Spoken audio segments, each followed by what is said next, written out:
MRR news ప్రతి దృశ్యం ప్రజాపక్షం నినాదంతో ఆరుభవించి సుమారు 8 వసంతాలు పూర్తి చేసుకున్న శుభ సందర్భంగా 2 తెలుగు రాష్ట్రాల్లో పనిచేస్తున్న స్టాఫ్ రిపోర్టర్లకు, జోనల్ ఇన్ఛార్జ్లకు, జిల్లా కోఆర్డినేటర్లకు, జిల్లా బ్యూరో చీఫ్లకు, క్రైమ్ బ్యూరో చీఫ్లకు, 2 తెలుగు రాష్ట్రాల్లో పనిచేస్తూ ఉన్న అన్ని నియోజకవర్గాల స్ట్రింగర్లకు, MRR news digital media providers కి, ఎంఎస్ఓలకు, సబ్ ఎడిటర్స్ కి, యాంకర్స్ కి, కెమెరామెన్లకు, ఆంధ్రప్రదేశ్ మరియు తెలంగాణ రాష్ట్రాల్లో పనిచేస్తున్న సిబ్బందికి, ఎంఆర్ఆర్ న్యూస్ ఛానల్ వీక్షిస్తున్న ప్రేక్షకులకు ఇవే మా హార్దిక శుభాకాంక్షలు. మా ఛానల్ ని వీక్షించండి, లైక్ చేయండి, షేర్ చేయండి, సబ్స్క్రైబ్ చేయండి. గ్రామీణ ప్రాంతం నుండి పట్టణాల వరకు ప్రతి సమస్యను అధికారుల దృష్టికి తీసుకెళ్లి సమస్య పరిష్కారానికి కృషి చేస్తూ ఉన్న ఎంఆర్ఆర్ న్యూస్ ప్రతి దృశ్యం ప్రజాపక్షం నినాదంతో ఆరంభమై నేటికి 8 వసంతాలకు చేరువలో ఉన్న ఎంఆర్ఆర్ న్యూస్ ఛానల్ అతి త్వరలో విశాఖపట్నం, విజయవాడ, గుంటూరు, చిత్తూరు, నెల్లూరు, శ్రీకాకుళం, కర్నూలు, పల్నాడు జిల్లా, విజయనగరం, బాపట్ల, నల్గొండ, హైదరాబాద్, నిర్మల్, ఆదిలాబాద్, సిద్దిపేట జిల్లాల్లో ప్రసారాలు టెలికాస్ట్ కానున్నాయని MRR news managing director M Raja తెలియజేశారు. బులెటిన్ ముగించే ముందు ఈ రకంగా మళ్ళీ మా గ్రామంలో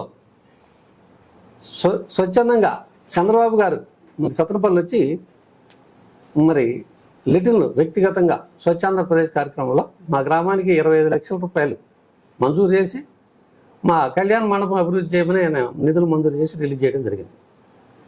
మరి నువ్వు నీ కకృతి కోసం దాన్ని మ్యాచింగ్ గ్రాంట్ కింద పెట్టి మీ కమిషన్లు ఎక్కువ వస్తేనే మా కళ్యాణ మండపానికి నిధులు ఇవ్వకుండా పక్కదారి మళ్ళించావు. ఈ రోజుకి ఈ అప్పుల్లో ₹1 నేను 19 అధికారం పోయిన తర్వాత 5 ఎకరాలు పొలం అమ్ముకున్నాను. 5 ఎకరాల పొలం అమ్ముకున్నా, ఇంకా కొంత అప్పు మిగిలే ఉంది. ఎందుకు 5 ఎకరాలు అమ్మాల్సి వచ్చిందంటే అప్పుడు ఆ దుర్మార్గమైన ప్రభుత్వంలో రేట్లు పడిపోయినాయి. ఆ రోజు 10-12 లక్షల కంటే నా భూమి విలువ లేదు. అమ్మి అందరూ బాకీలు కట్టడం జరిగింది. ఇంకా కొంత బాకీ ఇప్పుడు కొనసాగుతున్నాయి. అది నీ పాపమే, నీ వల్ల జరిగిన నష్టమే. ఇప్పటికీ ఆ భారాన్ని మేము మోస్తూనే ఉన్నాం. మళ్ళీ ఈరోజు నువ్వు వచ్చి మళ్ళీ నీతులు చెప్పి పార్టీ మీద అఫీషియల్గా ఫిర్యాదు చేయడం ఏంది? నువ్వు తక్షణం పార్టీలోంచి పో, లేకపోతే పార్టీకి మీరు సరెండర్ అయ్యే పార్టీకి క్షమాపణ చెప్పండి. నియోజకవర్గ ఎమ్మెల్యే గారికి ఇక్కడ జరిగిన తప్పులకి ఈ 2లో ఏదో ఒకటి చేయి. పోవటమన్నా పో, లేదా నా తప్పైందనో ఒప్పుకోవాలి. ఈ 2లో ఏదో ఒకటి చేయాలని మేము డిమాండ్ చేస్తున్నాం. మరి ఈ కారణంగా మరి గతంలో 19 కాలంలో జరిగింది తెలుసు అందరికీ. మీ నాన్నగారు మరి అప్పటికే 3 సార్లు మరి అటెంప్ట్ చేయడం జరిగింది సూసైడ్ కింద ఆయన. మరి అప్పుడు నువ్వేమన్నా ఉన్నావా? మీ నాన్నగారిని గాలి కుదిలేసి నువ్వు విదేశాలు పోయి అక్కడుండి తీరా ఆయన చనిపోయిన తర్వాత నువ్వు వచ్చి ఆయన సాగుకి ఇంట్లో అండగా లేకుండా అధికారం ఉన్నంతసేపు ఏమో ఆయన్ని చేయనీయకుండా నువ్వు ఉన్నావు.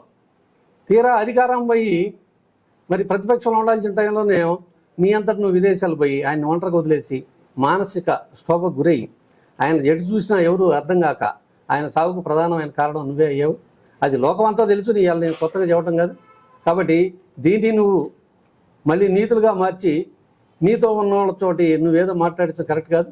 కనుక ఇప్పుడైనా నువ్వు మారి రెండింటిలో ఏదో ఒకటి చేయండి. పార్టీలోంచి బయటికి పోండి, ఫిర్యాదులు చేయండి, లేదా పార్టీలో ఉంటే క్షమాపణ చెప్పండి. కనుక ఈ అవకాశం ఇచ్చినందుకు అందరికీ ధన్యవాదాలు.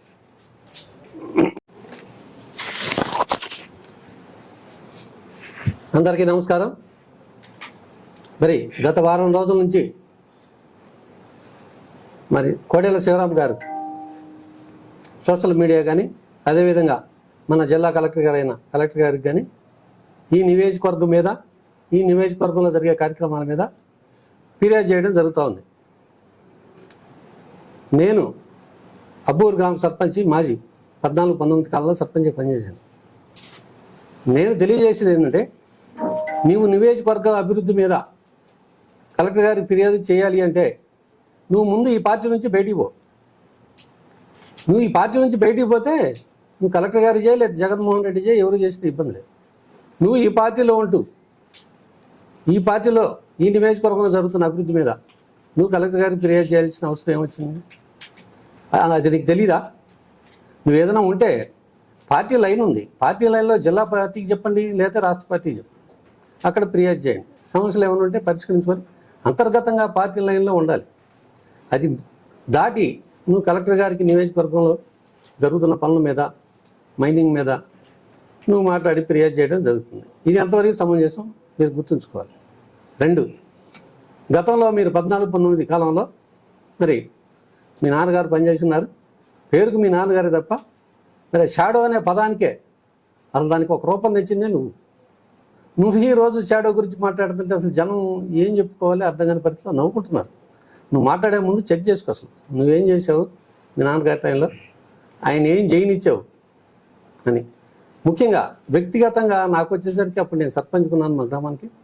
నాకు నీ ద్వారా ఎదురైన సమస్యలు ఏంటంటే, ఒకటి, ప్రతి కార్యక్రమాన్ని మీ నాన్న హైలైట్ చేసి స్పీకర్ గారి ద్వారా అభివృద్ధి కార్యక్రమానికి కొబ్బరికాయ కొడతాడు.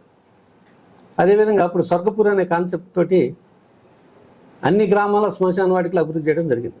దానిలో నేను ముందు వరుసలో ఉన్నాను. నేను ముందు వరుసలో అనుకొని నేను మా గ్రామంలో 5 శ్మశాన వాటికలు 50 లక్షలు శాంక్షన్ చేసి పనులు చేయడం జరిగింది. పనులు చేసిన తర్వాత నా బిల్లులు ఆపేశారు. డిఈ గారి దగ్గర వాళ్ళ దగ్గర పోయి మొత్తుకుంటే మాదేం లేదా బాబు గారిని అడుగుని చెప్పేవాడు. సరే బాబు గారిని అడుగుదా అని పోతే ఆయన దగ్గర సమాధానం లేదు, నేను చెప్తాలే మాట్లాడతలేడు. ఆ రకంగా సర్పంచ్గా నన్ను ఆర్థికంగా చాలా పొంగదీశారు. 2, నీరు చెట్టు కింద ఊర చెరువులో సిల్టింగ్ తీయటం. మా గ్రామంలో కూడా స్పీకర్ గారు వచ్చాడు, కొబ్బరికాయ కొట్టాడు, సిల్టింగ్ స్టార్ట్ చేసిన 2 రోజుల తర్వాత మా గ్రామంలో రైతుల దగ్గర ఉన్న ట్రాక్టర్లు, రైతుల్ని మొత్తాన్ని పోలీస్ స్టేషన్లో ట్రాక్టర్లు పెట్టడం, వాళ్ళని అరెస్ట్ చేయడం జరిగింది.